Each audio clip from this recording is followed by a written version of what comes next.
Hey everybody.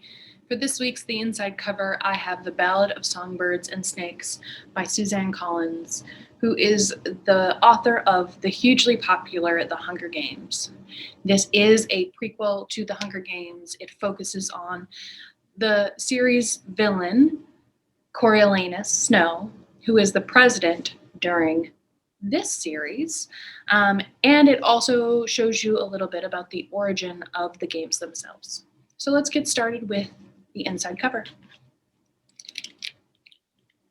Ambition will fuel him, competition will drive him, but power has its price. It is the morning of the reaping that will kick off the 10th annual Hunger Games. In the capital, 18-year-old Coriolanus Snow is preparing for his one shot at glory as a mentor in the games.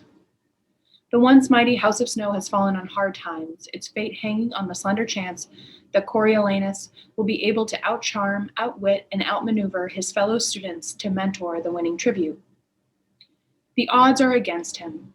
He's been given the humiliating assignment of mentoring the female tribute from District 12, the lowest of the low. Their fates are now completely intertwined.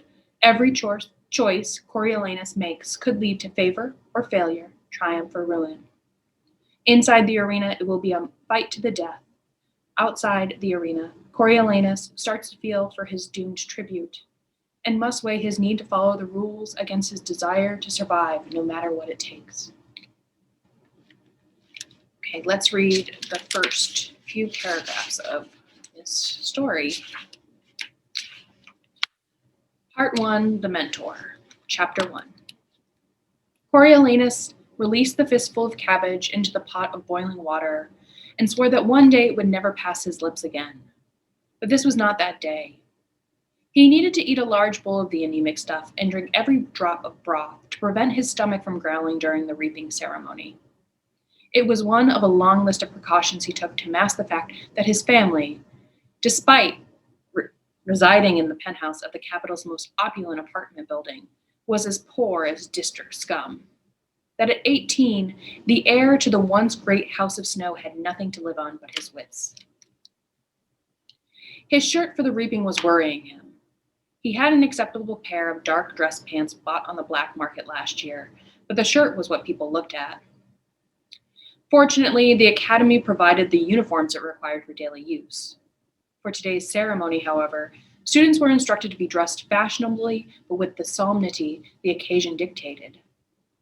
Tigris had said to trust her, and he did. Only his cousin's cleverness with a needle had saved him so far. Still, he couldn't expect miracles. The shirt they dug from the back of the wardrobe, his father's from better days, was stained and yellowed with age, half the buttons missing, a cigarette burn on one cuff. Too damaged to sell in even the worst of times, and this was to be his reaping shirt? This morning he had gone to her room at daybreak, only to find both his cousin and the shirt missing. Not a good sign. Had Tigris given up on the old thing and braved the black market in some last-ditch effort to find him proper clothing? And what on earth would she possess worth trading for it? Only one thing, herself. And the House of Snow had not yet fallen that far. Or was it falling now as he salted the cabbage?